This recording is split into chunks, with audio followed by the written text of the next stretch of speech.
want me to look at your group solution, we can do it in this session. So I wish to look at this question 5, group 5. Okay, I've already checked this out. Okay, hopefully everyone is open-minded. Okay, this is for your own benefit.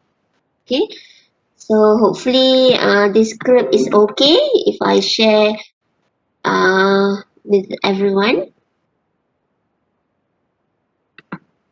So it takes time to show.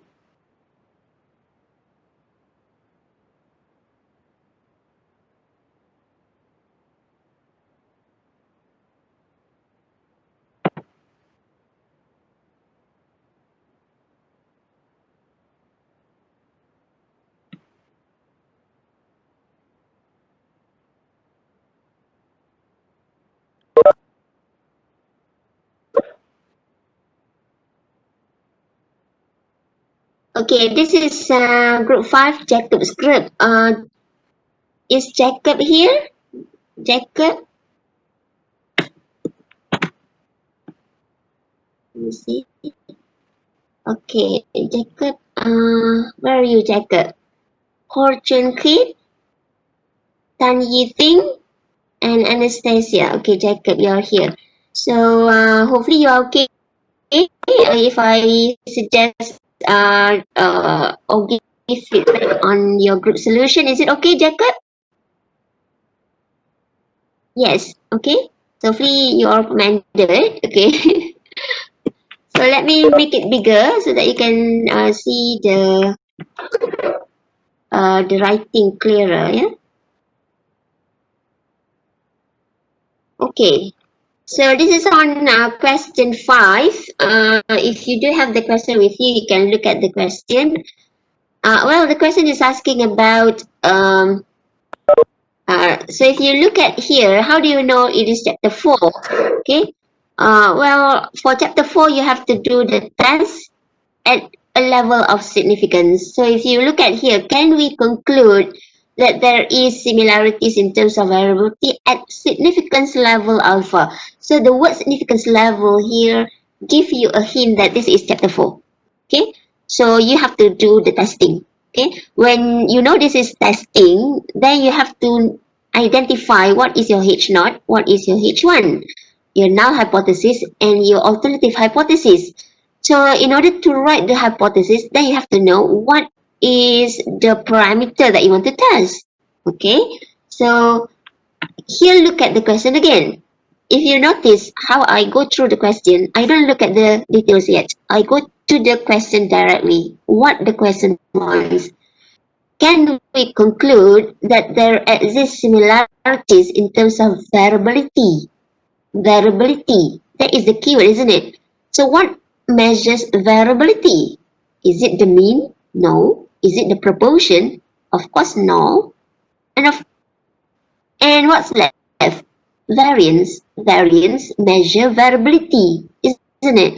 But you could have single variability, single variance, or a ratio of population variances. So which one?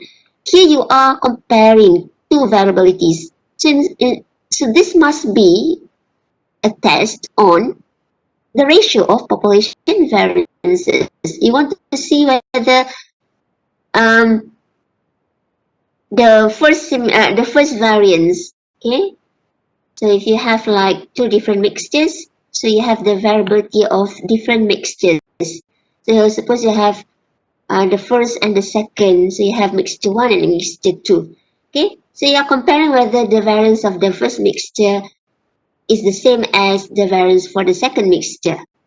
Alright, so if you say the same, means the ratio is 1.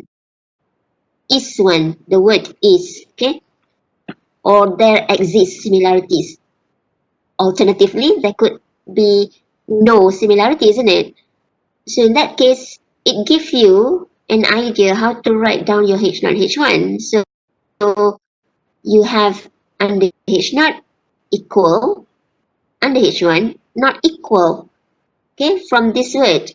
So you have a two-sided test, a two-sided alternative hypothesis test for the ratio of variances.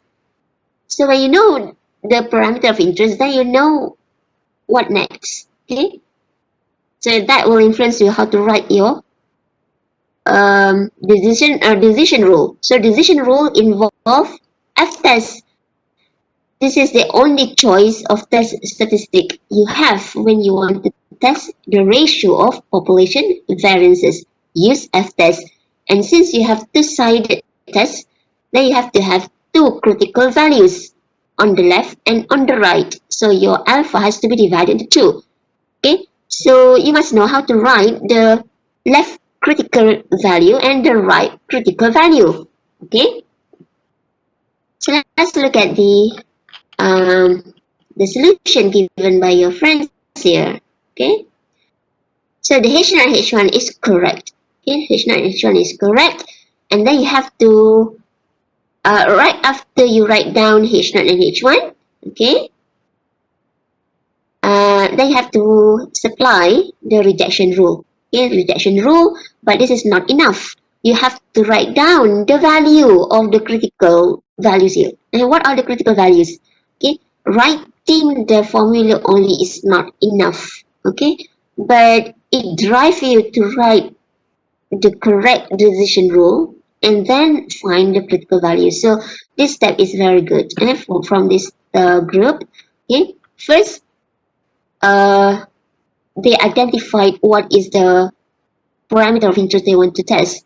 So they say ratio between the population variances. That's correct. And then you want to find whether you want to test whether the variabilities are the same. When the variabilities are the same means the ratio will be equal to 1. Okay? So this is the one. And please do not make use of sigma A minus sigma B equals to 0. This is totally wrong. Okay, you are not talking about sigma A minus sigma B equals to 0. It is sigma A squared over sigma B squared or sigma A over sigma B equal to 1. Okay, so is it okay if you just put sigma A equal to sigma B, or you have to put sigma A squared equal to sigma B squared? Because you talk about variability. Variability can be measured by variance or standard deviation. So both options are acceptable. Okay. Nonetheless, it will not affect your decision rule. You don't square root the F-test when you talk about testing standard deviations. All right. So you use exactly the same rejection rule, the same test statistic, and so on. Right. So you provide the decision rule and make sure you have the values correctly. Okay. Now this group provided the test statistic value, which is the ratio of two sample variances. We got these values from the question, and this is the answer for test statistic. But what about the critical values? Well, for this question, it so happened that nu1, nu2, both are 25, and that 25 is not available in the table. You have 20 and 30. So how do you do that? So actually you can do interpolation, take halfway through, get the two values together, sum this up, and then divide by 2. That can be possible. Okay. So this group provide interpolation. Okay.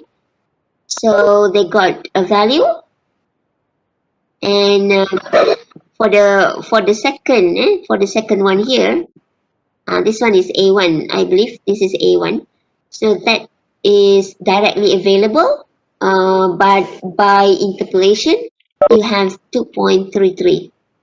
But if you don't have enough time to do interpolation, that's fine. You can take the nearest value.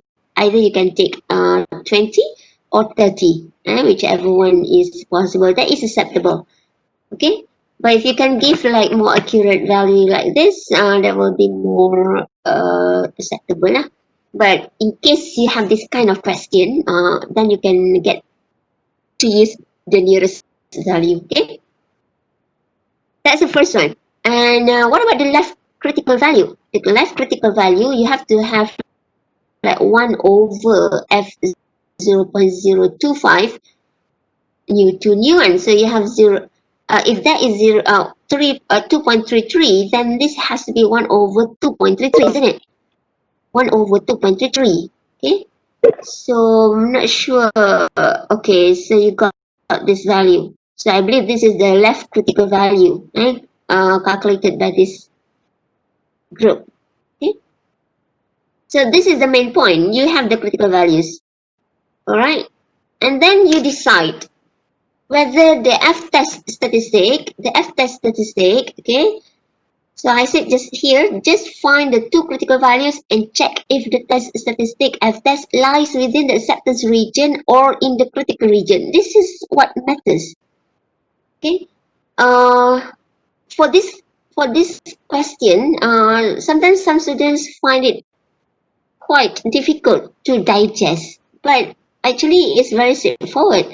Once you get the f-test, you look at this value and compare with the critical values. And the first one here is 0.44 something just now, and the second one is 2.33.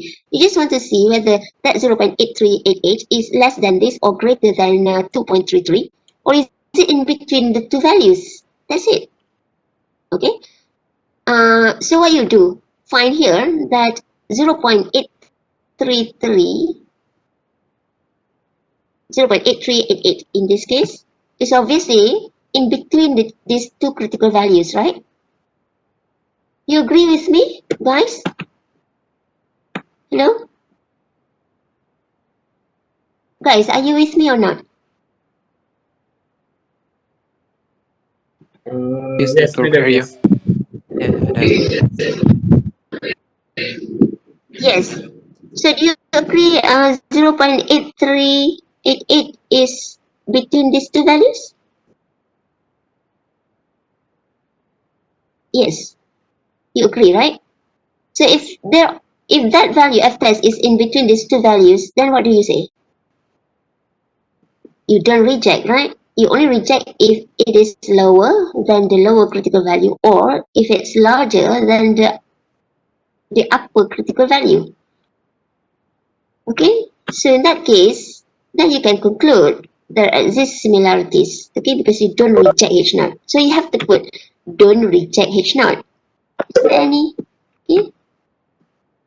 So for this group, I don't really understand why you do this. Okay, 0.8388 is less than 0.44. Mathematically, this is not correct, isn't it? Okay. So that's why I highlight this. I'm not very sure what happened here. Similarly, for this one, I don't really understand this. 0.8388 is greater than 2.27. It's not that way, isn't it? So please be clear. Be clear when you answer this kind of question. You just want to compare the test statistic with the critical values. Is it in the critical region or in the acceptance region? In this case, the critical region means when f-test is less than 0.44 something just now, and then or if f-test is on the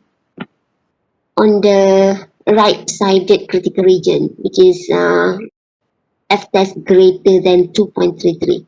But what you find is f-test is in between the two values, so no evidence to reject H naught. In that case, you can conclude the variabilities are the same.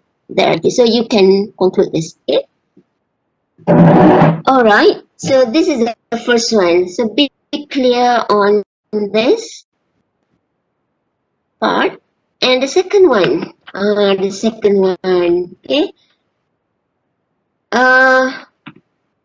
Many students in the past, they are not able to write down H0 H1 correctly.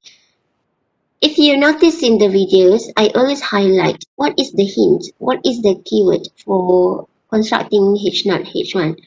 Okay, for your course, let's take this approach. Anything goes with equality sign. It has to be under H0. Whether it is purely equality or at least, for example, at least you have greater than or equal to. So that equality sign goes with greater than sign, you have at least. So at least has to be under H0 as well. So when you have at least under H0, then under H1 it has to be less than, because not and H1 cannot overlap. Okay. But for this case, for this question, you have exceed. The word exceed. What does it mean? When you have exceed here, it is greater than sign only, isn't it? It doesn't have the equality sign. Do you agree with me, guys? You agree that when we talk about exceed, it is greater than?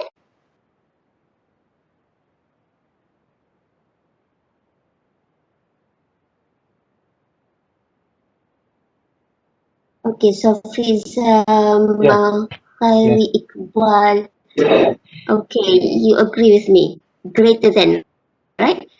So that greater than sign does not have equality sign, isn't it? When it does not have equality sign, it has to be under H1. It cannot be under H0. Okay? So the question sometimes gives you idea how to write your H0 and H1. Sometimes it gives you idea to write H0. Sometimes it gives you idea to H1. But to complete the both hypotheses, if you know one, you will know the other. So in this case, you know H1.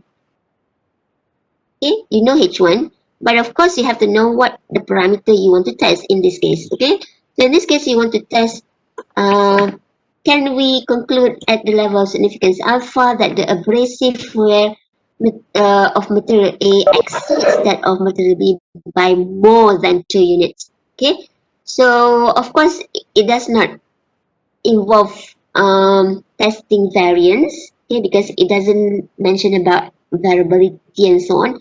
And you also don't use proportion. Most of the time, if you have this kind of question, especially when you have assumption of equality or proportion variances like this, it must be related to the average, the population mean.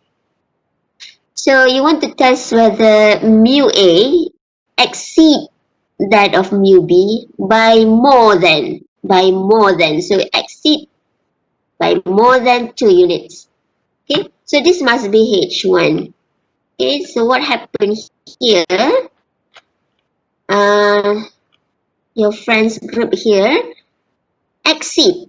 Exceed has to be greater than. Greater than doesn't have equality sign, so it has to be under H1. So the alternative to H1 is H0. So H0 has to be totally contradicting to H1. So you have less than or equal to. That should be under H0. Okay? This is very important, especially when you want to write down the rejection rule. Because rejection rule follows what you write under H1. Okay? So, you know this is right-sided test. Right-sided test. One-sided. Okay? One right-sided test. Okay? So in that case, your rejection rule will be reject H0 if, okay, you decide to use t-test. You know why it's t-test, okay? T-test is greater than, okay, greater than the critical value at alpha nu. Okay, nu. Because if you look at the sample sizes, before that, the population variances are unknown. That is the first. Okay, you have to mention the population variances are unknown, and then the sample sizes are small. Then you have to use T.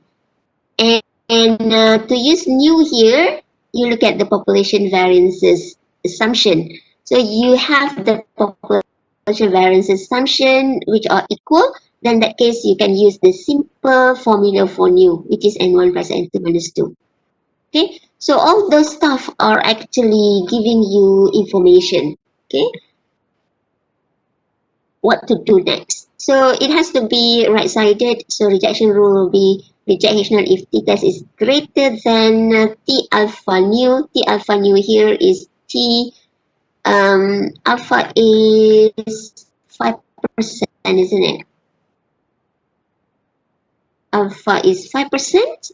Okay. So your alpha here has to be 5%, 5%, and then nu is simple, and 1 plus and 2 minus 2. And then you get the value of critical value here, 1.725 from the table. Get the t-test value, okay? And you have to use the SP, the pool standard deviation in the test statistic value. I don't find any problem with this, okay? But here you are, okay? When you write down the the critical region wrongly, okay, the decision rule wrongly, it will influence how you make a decision. Okay? Can you see here? I'm not very sure why this happened for this group. Is it because you get to know the answer, so you try to tally with the answer? But of course, 1.0432, if you were to use the step that you provided, this is wrong, isn't it? 1.0432 is not less than negative 1.725. Can you see the contradicting statement there? Okay. But if you use the correct decision rule, then yes, t-test is 1.0432 is of course less than 1.725. In that case, you cannot reject H0. So when you don't reject H0, means you don't have evidence that the abrasive wear exceeds that of B by more than 2 units. This is what you are telling us here. Okay. If you write down the H0 correctly, okay, you don't reject H0, meaning you have to accept this H0. Meaning you don't have evidence to say otherwise. You don't have evidence to say about H1. You don't have evidence that mu1 minus mu2 is greater than 2.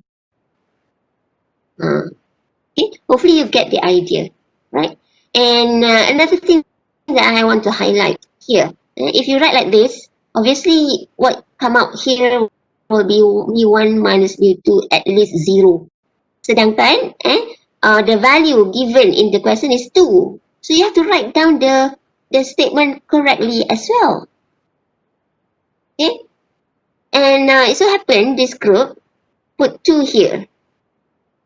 So I don't want you to be confused later. Where this 2 comes from when you have H0 mu1 minus mu2 at least 0 in here. So you have to be consistent with your solution. Okay, with your solution. So of course in the question, this is what you are given. See whether there is evidence that mu1 minus mu2 is exceed or mu1 exceed mu2 by more than 2. So that's why you have to use 2 here. Okay, the answer seems to be correct. Okay, but in real life, okay, you tend to do step by step, and you will question yourself, where this come from? Where this come from? Okay, so now you should know that 2 is actually coming from here. Okay. Sometimes, of course, you have like, for example, is there any difference between the means? Of course, the difference will be 0 lah under H0 or H1. Or is mu greater than mu2, for example, then you have mu1 minus mu2 equals to 0 under H1 or under H0. Then you can use 0 here. Okay, but in this special question, you have 2, the value of 2. So you must substitute 2 here. Sometimes some students they forget about this fact. Okay, so it's good for this student. They shared their very good solutions here. Yeah, well done. And hopefully by doing this, everyone can learn, and you won't repeat the same mistake lah. Okay. So this is on difference between between 2 means and difference between 2 variances. Okay. Is there any of you who wants me to check their answers so I can look at your group solution? Madam, I have Anyone? a question. I have a question. Yeah. In this question, Najmi. Okay. yeah. In this question, I don't understand about the null hypothesis. That group question just now. Okay, the null hypothesis. Okay, how you write down H0, how you write down H1, right? Yes. Okay, so let's recall. Okay, let's recall. Which one? Is it part A or is it part B? Part B. I might confused at part B. Part B, Part B. Okay. Now, look at the question. If you look at the question, can we conclude at the level of significance, so you know this is testing, that the abrasive wear of material A exceeds, so you have a keyword here, greater than, you put greater than on the top of exceed, so that you know how to write down your H0, H1. So exceed, greater than, has to be under H1. That of material B by more than. So just imagine you have mu A, okay, you're talking about mu A. You don't talk about sigma 1 squared against sigma 2 squared because there's no mention about variability here. If you are to test the variability or the variance, it will be stated clearly. And also you don't have the proportions, okay? Because if you have the proportions, again, it will be stated clearly either in terms of percentage or in terms of proportion, the fraction, or in terms of the ratio, okay? You will have the question clearly stated. But in this case, the abrasive wear of materials A. Okay, so how do you measure the abrasive wear? How do you measure that? Normally you have data, right? So to check or to compare between the two abrasive wear, okay, between material A abrasive wear and material B abrasive wear, you look at comparing the mean, the average values. So in a way, you are testing mu A against mu B. Mu A against mu B. So you have mu A minus mu B. But from the question here, what you can say, you are having mu A exceed greater than mu B by more than 2. By more than 2. Just now you had greater than already. So that is already stating greater than or more than by 2 plus 2. Okay? So I don't have this. So you have you have mu A greater than mu B plus 2. This is exactly the meaning of this question. Can we conclude that mu A greater than mu B by more than 2 units plus 2 units? So you have mu A greater than mu B plus 2. So when you write down in the hypothesis, you have mu A or mu1 greater than mu2 plus 2. Okay, and you learn about the difference between two means. So meaning you take the mu2 on the other side, so you have mu1 minus mu2 greater than 2. That is exactly the statement in the question. And now you think, where is that statement should be? Is it under H0 or is it under H1? Okay. Right, Irfan Suhaimi asked, the null hypothesis should be the claim, right? You're right. But remember, the claim can be under H0, can be under H1 by the simple rule. Is the claim involve equality sign? If it is yes, it has to be under H0, null hypothesis. But if the claim involve or does not involve equality sign, okay, just like in this question, it does not involve equality sign. What you know, you want to test if mu1 is greater than mu2 plus 2, greater than. No equality sign. So for your course, we consider that claim as under H1. So under H0, it has to be mu1 less than or equal to mu2 plus 2. Why is that so? Because the equality sign, the equality sign there has to be under H0 because you calculate the test statistic by assuming that H0 is true. That's why under H0 you always have to have equality sign so that the value of the parameter under H0 can be used to calculate your test statistic. This is the theory. Okay? Irfan Suhaimi? Okay? So that's why always look at the statement. Does it involve equality sign or not? Okay, the questions can come in terms of H0 or H1. So you need to look at the statement very closely. Does it involve equality sign or not? If it does, then it is under H0. If not, it is under H1. Just like in this question, you have mu1 minus mu2 greater than 2. Okay? Why is it 2? Because in the question. But most of the time, many times we have just to test whether mu1 is at least mu2 or mu1 is greater than mu2 or mu1 is less than mu2. Okay? I.e. mu1 minus mu2 could be at least 0, less than 0, greater than 0. The value of the difference is 0. So in the test statistic value, the difference between two population means will be 0. But in this question, you have the value of a difference is 2. So you have to be very clear on this. Okay?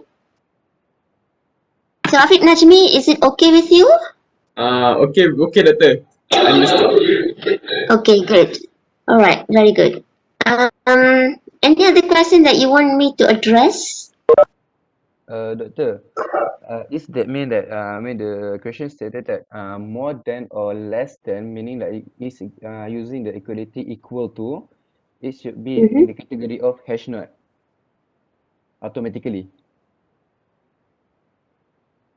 If you have less than or greater than, that is under H1, isn't it? So under H0 you have equality sign, or if you talk about under H0, under H1 you have less greater than. So under H1 it has to be less than or equal to, or if you want to write down just equality sign is also acceptable. It means less than or equal to if you have greater than sign under H1. If you have under H1 less than, it means under H0 you have greater than or equal to. Or if you want to put like equality sign also is acceptable. But that refers to greater than or equal to. You just want to see that the two hypothesis statements are totally contradicting. If the question, if I change the question, let's say that the state material B more and equal to 2. If it says is more than or equal to, greater than or equal to, right? Yeah. So under H1 has to be less than. So you have left-sided test. Oh, okay. Easy. Okay. If you look at the question again, if the question state like what you said just now, okay. You said suppose you want to test whether the abrasive wear of material A is at least the same as that of material B by 2 units. Okay, by 2 units. You have at least here. So greater than or equal to, that is under H0. So under H1 it has to be less than. So if you have like, can we conclude that the abrasive wear material is not less than? What is not less than? Greater. Not less than is greater than or equal to, isn't it? Not less than is at least. Okay? Not more than is less than or equals to at most. Okay, so this is basically language. How you turn the language into mathematical expression. When you say not more than, it is less than or equal to. It cannot be more than. Okay? So when you have less than or equal to, so under H1 you have greater than. Less than or equal to will be under H0. So under H1 you have greater than. Okay?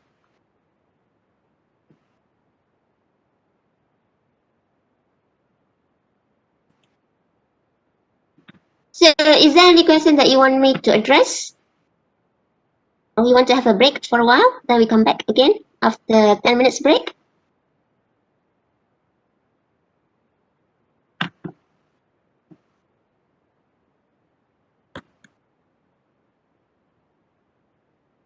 Okay, 10 minutes break, Nazrin. Okay, so I'll see you again in about 10 minutes, okay? Okay, Doktor.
And I'm going to share again with the on the Padlet, okay?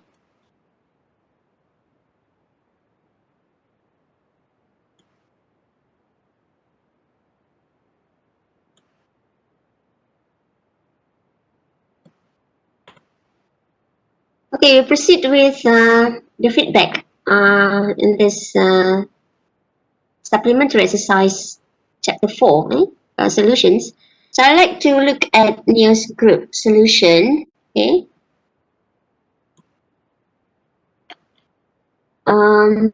So what they did was that they solved question number 1 in the supplementary exercise chapter 4. And well, in this question 1, okay, are you ready, guys? Can you hear my voice now?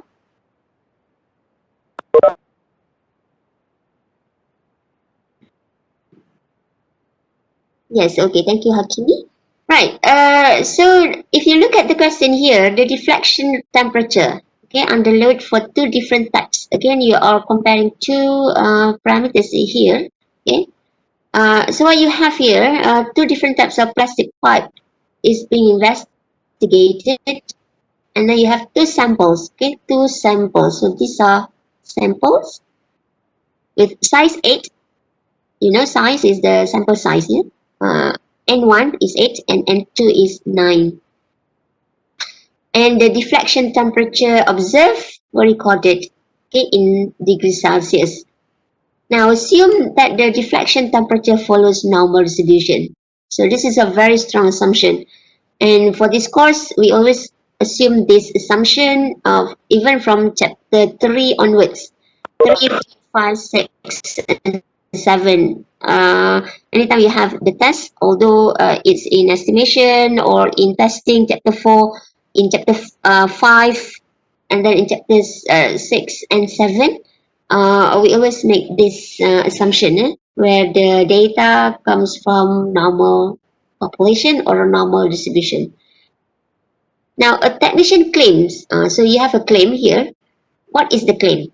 The technician claims that the mean deflection temperature for that one is greater. So that is the keyword, greater. The claim relates to greater than sign.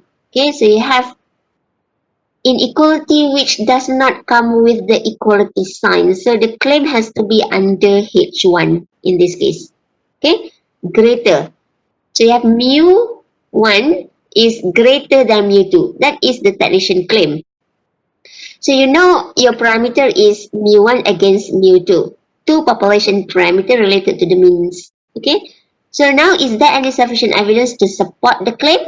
So in a way, we want to see whether there is any evidence to reject the null hypothesis in favor of the alternative hypothesis where the technician claim is stated. Okay. So what happened? This group provided us with this. Okay, so this is what I meant last time. If you have that kind of sample data, you don't have to use the sum of x over n, the sum of x1 minus x bar squared over n minus 1 for the sample variance, and then no, you don't have to use that.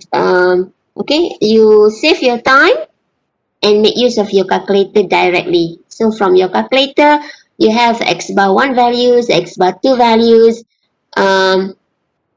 as well as the standard deviation, the sample standard deviation values, and hopefully you know which one to be used because you have the option of sigma and s from your calculator. Since you have sample data, then you have to use s, not sigma value. Okay, so hopefully these are correct values. It has to be s1 and s2.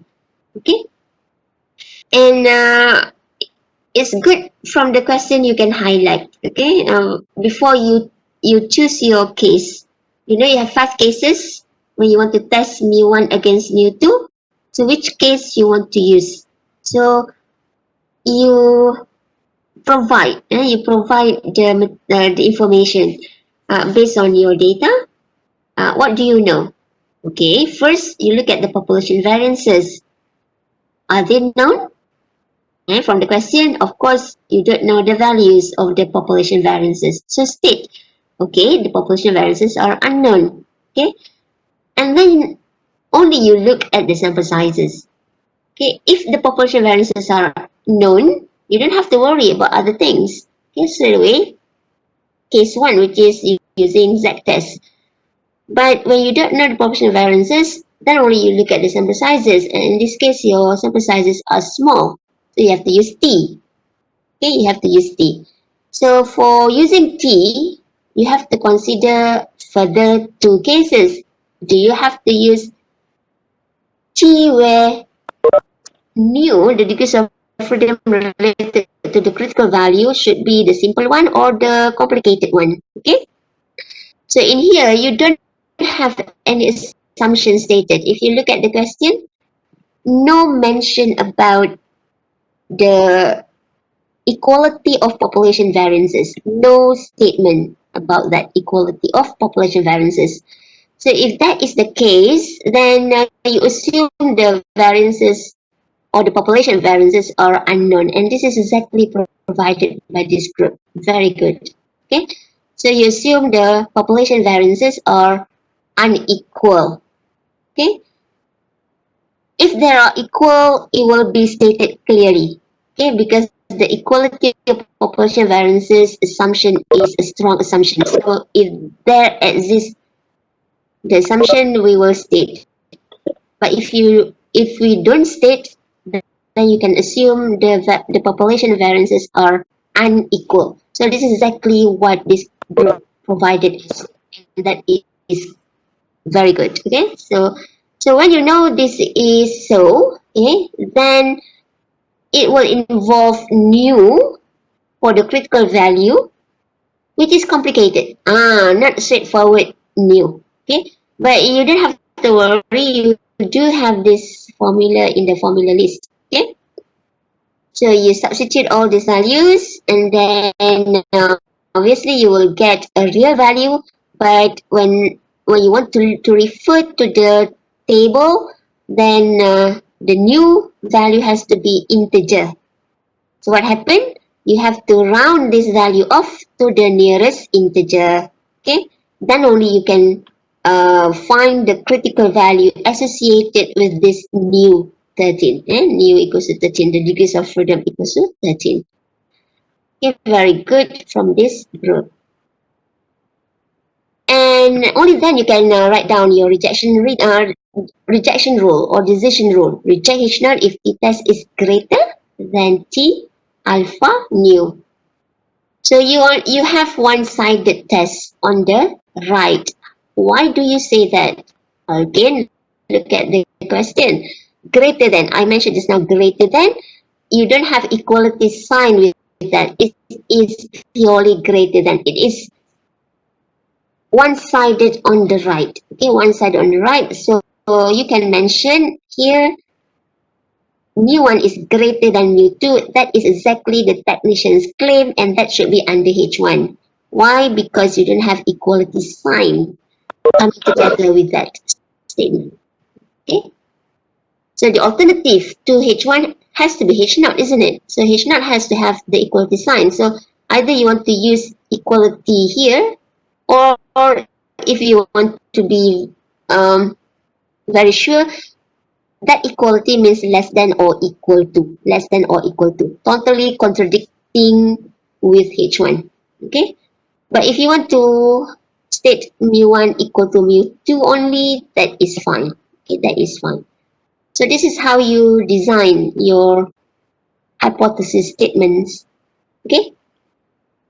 So once you are clear, you have right-sided test, then you can write down the rejection rule accordingly. Okay, your decision rule has to follow what you write under H1. Okay, that is very important to write the hypothesis correctly.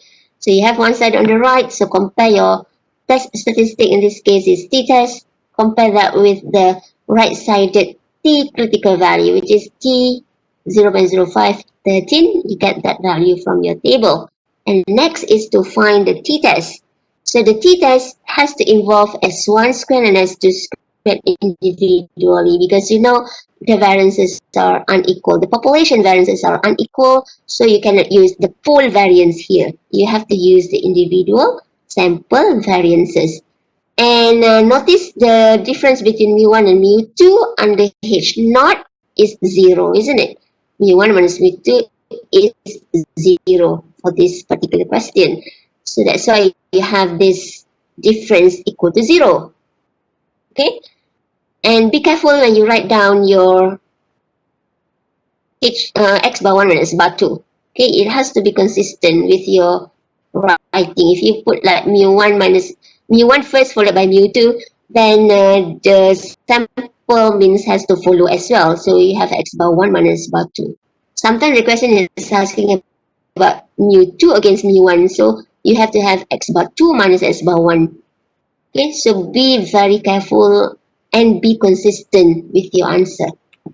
And then substitute the values accordingly and get the t-test value, and then compare your t-test with your critical value. Is it greater or is it less than the critical value? In this case, very clear, 1.643 is less than 1.771, so you don't reject H0. So when you don't reject H0, what does it mean in terms of the technician's claim? Do you have evidence to support the claim? That is the question, isn't it? So you need to answer that question.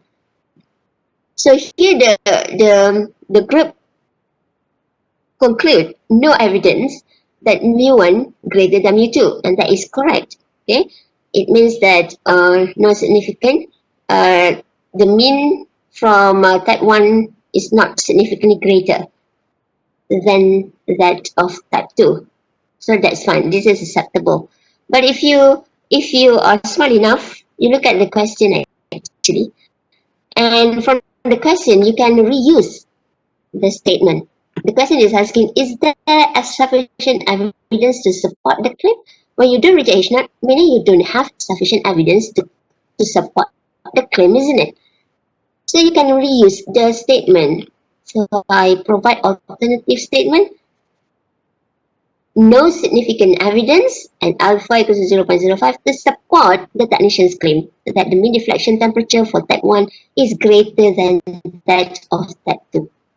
Okay, so always okay, provide step-by-step solution, and by doing so, inshallah you will get a clearer picture how to solve this kind of question.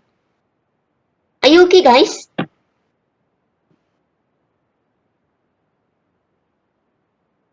Is it clear?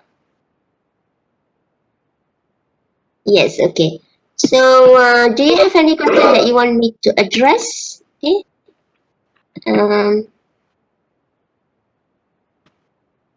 Any group you want me to look into your solution? Okay, well done. Very good. Very clear for some of you. Nazreen, Faris, Nabil, Shafiq. Madam. Right. So, any group that you want me Madam. to highlight? Is there Your any solution. group that done question 3? Let me see. We have, if I can share a supplementary exercise chapter 4. Okay.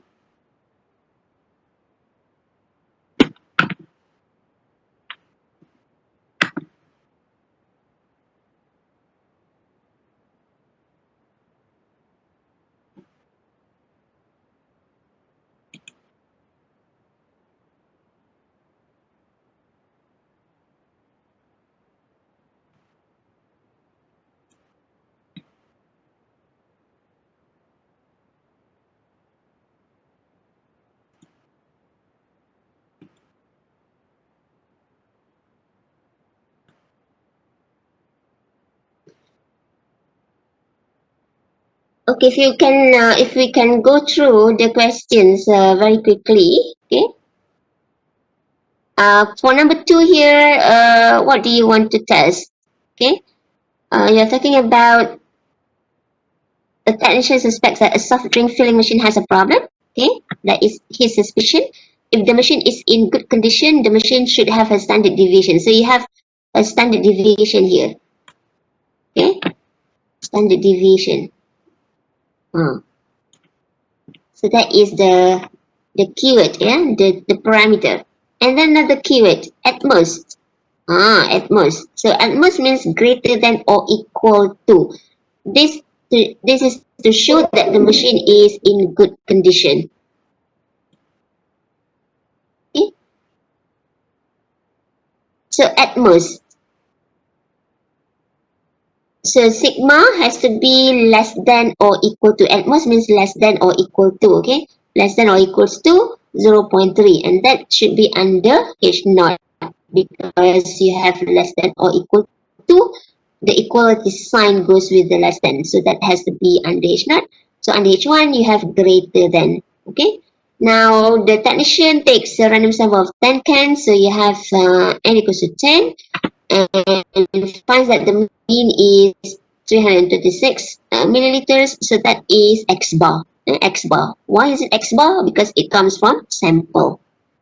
Whereas the standard deviation is 0.2 ml. So what is the notation for standard deviation there, guys?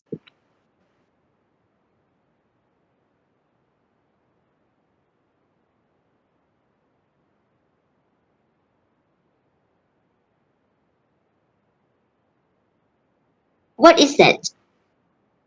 S, isn't it? S is 0.2. Okay, Jacob, that's correct. Jacob. So now conduct a hypothesis testing. What conclusion can the technician make? Okay, what kind of conclusion that can technician make? The conclusion must relate to whether the machine has a problem or not, isn't it? He suspects that the machine has a problem. So under which hypothesis that his suspicion is. So in this case, okay, it will have a problem with this if the standard deviation is greater than 0.3. So you test sigma and your H1 is sigma greater than 0.3. Okay, and then whether or not you you have evidence that sigma is really greater than 0.3, i.e. whether the technician's suspicion can evidently be accepted. Okay, so you have to use the chi-square test, and if you calculate the chi-square test, it has to be around this value 4. And those groups who did this you will tend to find that the chi-square test is actually less than the critical value. The critical value has to be on the right, because your H1, okay, here,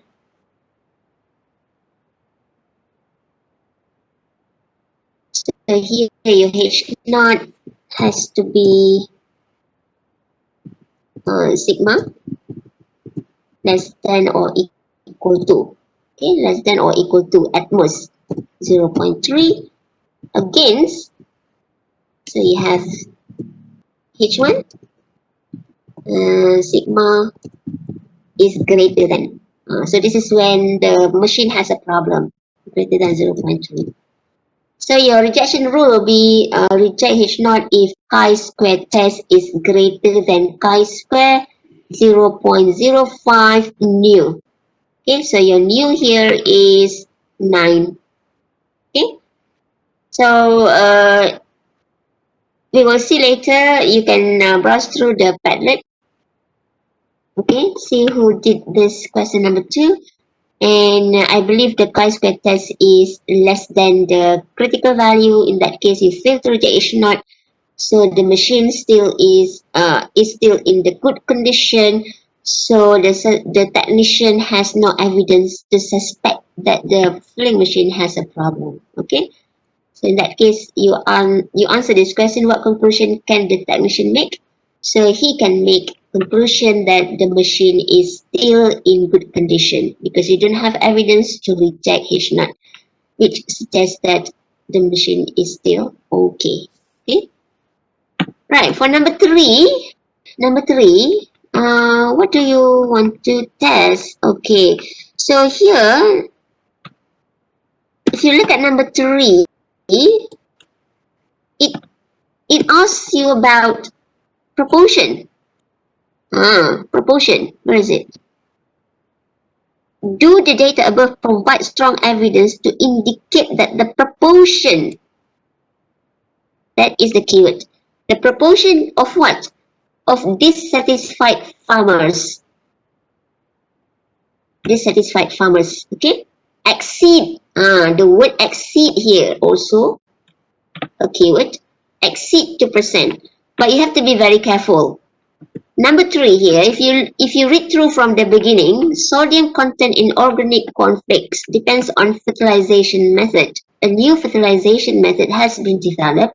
It is found that amongst 850 farmers who applied the new method, 830 were satisfied. So the information given here is on those who satisfied. But you want to test the proportion of dissatisfied. Okay? So be careful with this information. Okay? If you put pi to be, if you want to test pi, where pi is the dissatisfied farmer, so in calculating your z-test, it will involve proportion of dissatisfied farmers in the sample. Okay? So to find the p-value, it is simply not 830 over 850, because 830 over 850 is actually the P for satisfied. But here for the proportion, you have to use the P or the proportion or the sample proportion of those who dissatisfied. Okay, so if you want to use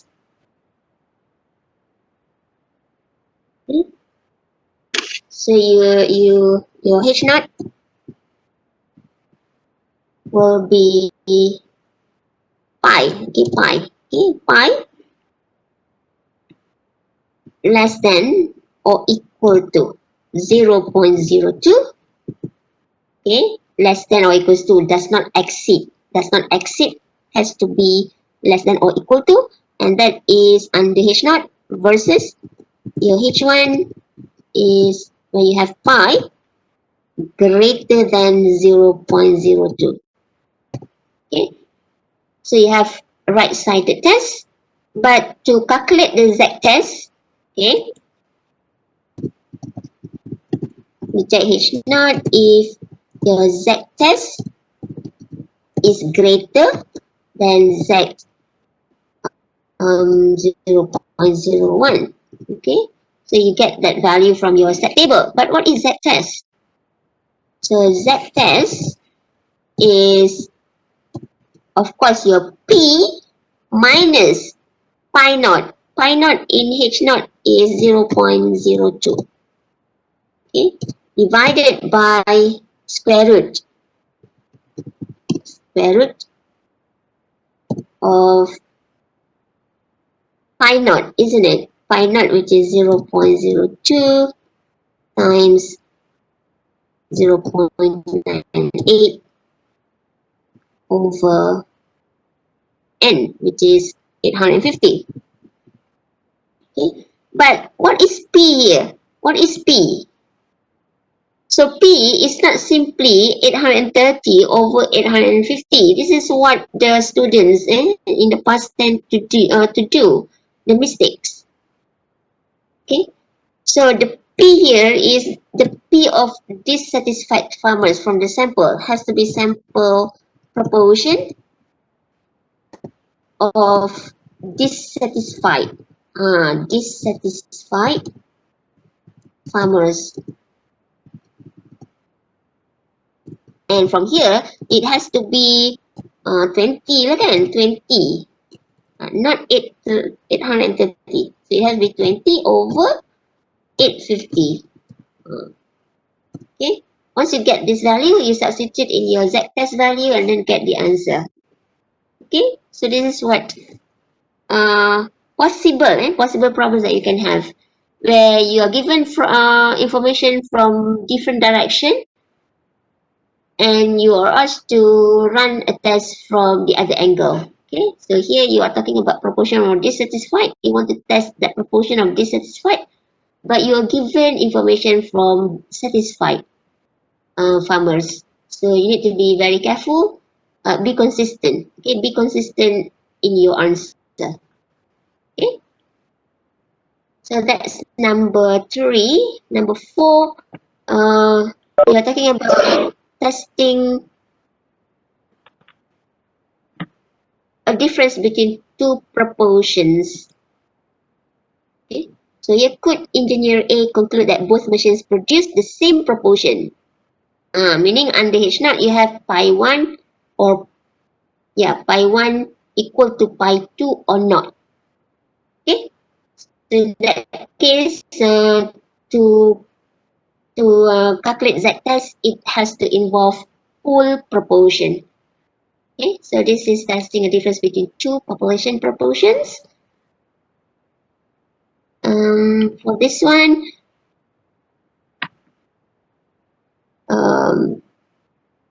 these are talking about different means. Test if the variability. So you test the variability first. Yes, so meaning you test sigma 1 squared equal to sigma 2 squared or not. So this is testing variability, just like what your friends did have just now. So you have to test the variability and use your result obtained in this part. This is very common question in final actually. Okay. The danger is that if you get wrong answer in part 1, you will get wrong answer in part 2. So you have to be very careful. Okay. Here you can see the variances are unknown. That's why you want to test the variance or the variability. And then the sample sizes are small, so you will have to use T test for part 2 because you want to test the means. So you have to use the T test. But the T test will be compared with the T critical value, and that T critical value will depend on nu. But the way you define nu, degrees of freedom, depends on whether the variances are equal or not. If they are equal, just like in this case, okay, then your nu is simple. Nu is just n1 plus n2 minus 2. Okay, but if you happen to reject H naught in the first part, then sigma 1 squared is not equal to sigma 2 squared, then your nu here for the critical value will be complicated. So this is why you need to be very careful when you carry out this kind of test.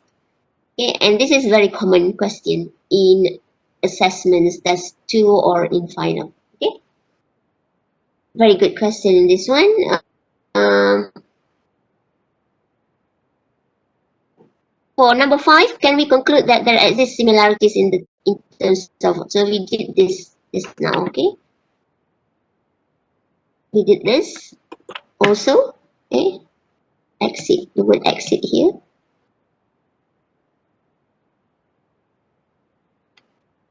Number 6, is there evidence that the population mean waiting time is less than? So you have mu,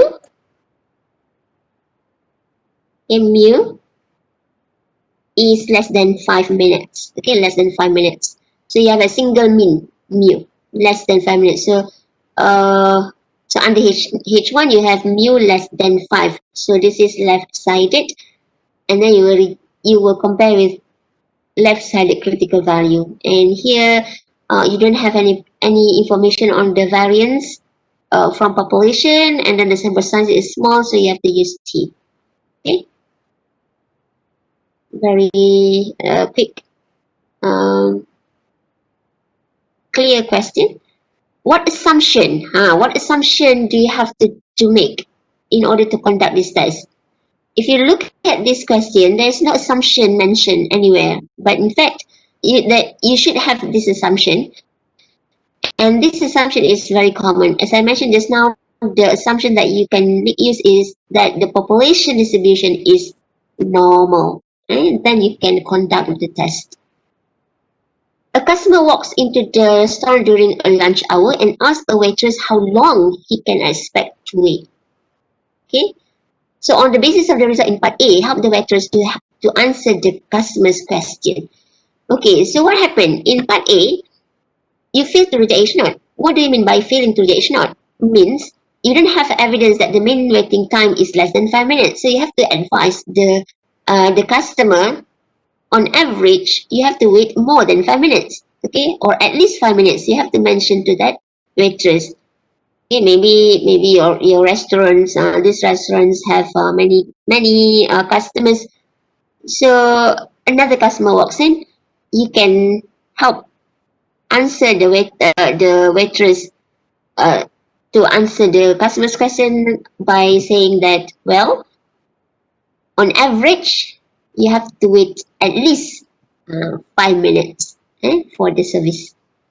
Okay, so that is the only statement that you have to provide. You don't have to go through the testing again, okay, for part C. Right? Number 7, so far, do you have any question, guys? Are you okay?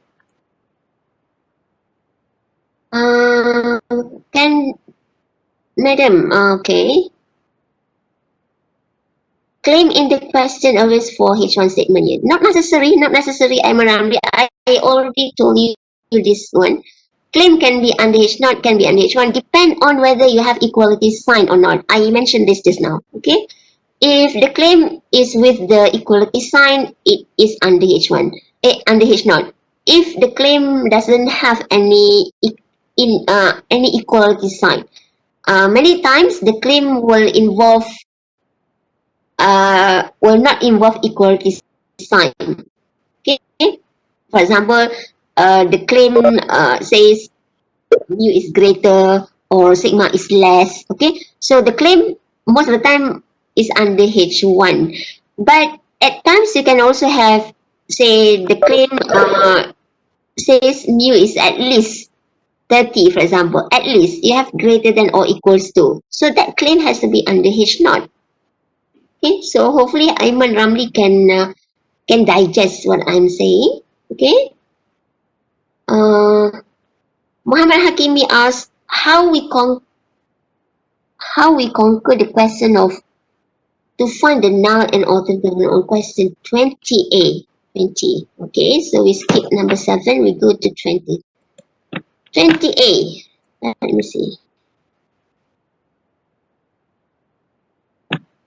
A company wants to establish that the mean life of its newly rechargeable batteries when used in a cordless phone is over over. Okay, so that is a keyword. Let's highlight that keyword. Is over. Over means greater than, longer. Okay? So that is your keyword, greater than 228. A company wants to establish that the mean life, okay, of its newly rechargeable batteries is greater, the mean life. So that is the mean. So you are talking about mean, mean. So let's see if you can put that. The mean is over 228 days. The data consists of the life lengths of batteries in 72 different cordless phones. So you have large N.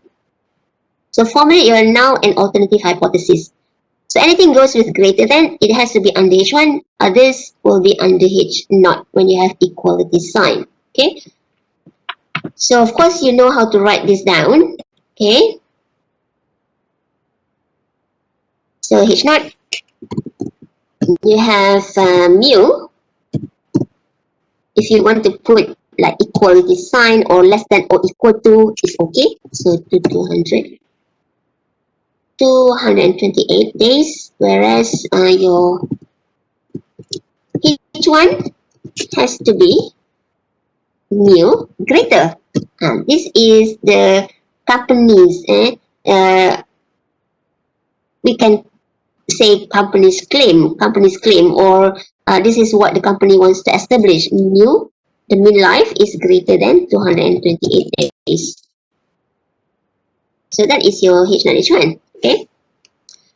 Now B, what is the conclusion to your test if X bar is 233 and S is 47?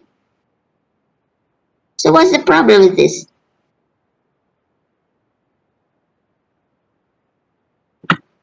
It's very direct, isn't it? So you just find, okay, reject H0 if what? If you look at the variance, population variance is unknown, but the sample size is large, so you will have to use Z-test. This is case 2, Z-test. So reject H0 if Z-test, since you have right-sided, then it is greater than Z alpha over 2. What is alpha? Alpha is 0.05. Alpha over 2. You don't have to divide by 2, isn't it? Because you have one-sided test. So that is Z 0.05. Which is from the table, it is 1.6449. Okay. So you want to find what is Z-test. So Z-test is simply what? X bar minus mu naught. So X bar is 233 minus mu naught, which is 228. Divided by the standard deviation, which is 47. Case 2, you don't use sigma, you don't know sigma, but you use S, divided by square root of 72. Okay? Who was asking this now? Okay, Hakimi, question 20. Are you okay? Okay, clear. So this is what you should do, yeah? When you read through, you identify the parameter, you identify the keywords here, so that you can formulate H0 H1. From there, you can decide what your rejection rule is. Okay. In this case, you have case 2, when you test mu, where the variance sigma squared is unknown, but the sample size is large. So you have case 2. And then you calculate your Z-test simply by taking X bar 233 minus mu naught, the mu value under H0 228, divided by your S 47 over square root of N 72. So hopefully you get this value. And if you notice, this value is smaller than 1.6449, so you fail to reject H0. What you can say, the claim, the company's establishment here that they want to establish that the mean is over is not substantiated or no evidence to accept this company's claim. Okay? So based on your decision in B, what error could you have possibly made? What error? So in B, what is your conclusion? You don't reject H0, right? You don't reject H0. So what is the error that you could have possibly made? You have type 1 error and type 2 error. So which of this error? Remember, type 1 error is rejecting H0 when it is true, isn't it? Reject H0 when it is true. That is type 1 error. Whereas type 2 error, accepting H0 when it is false. So when you don't reject H0 means you accept H0. And this is exactly what happened in B. You don't reject H0 or you fail to reject H0, i.e. you accept H0. So possible error that you can make here is that you accept H0 when it is false. And this is type 2 error. So question C, 20 part C, this is related to type 2 error. Okay, where yes, you fail to reject H0, i.e. you accept H0, but it could be false. It could be false. So when you accept H0, when it is false, this is what we call type 2 error. Okay? So part C, the answer is type 2 error, which you could possibly make. Okay, so any other question that you want me to highlight? Very good questions of course. So we did almost every parameter. We did on single mean, difference between two means, single proportion, difference in two proportions, single variance, and difference between two variances. Okay, or the ratio of population variances, or the ratio of population standard deviations. So hopefully everyone is getting very clear picture on how to carry out the testing. Okay, make sure you know what parameter you want to test. Write down your H0, H1 correctly. Provide the decision rule. By then you should know what test statistic you want to use. Okay, if you have two-sided test, then you have two critical values, two critical regions to be compared with. If you have one-sided test, then you have either right-sided or left-sided. Okay, for single variance or for testing ratio of population variances, the left-sided critical values can never be negative. You don't have negative chi-square, you don't have negative f, please. Okay, so you can go through the videos again. But when you test mu, when you test pi, when you test difference in two pi's or difference in two mu's, on the left, yes, you can have negative t or negative z critical value. Okay, depends on what kind of testing that you have. If you have left-sided test, of course you have negative critical values to be compared with. Okay, but if you test single variance, single standard deviations using chi-square, the left-sided critical value must always be positive always. Okay, no negative for chi-square, no negative for f. Okay, so basically we finish this session. Hopefully it give you some ideas how to proceed with this chapter.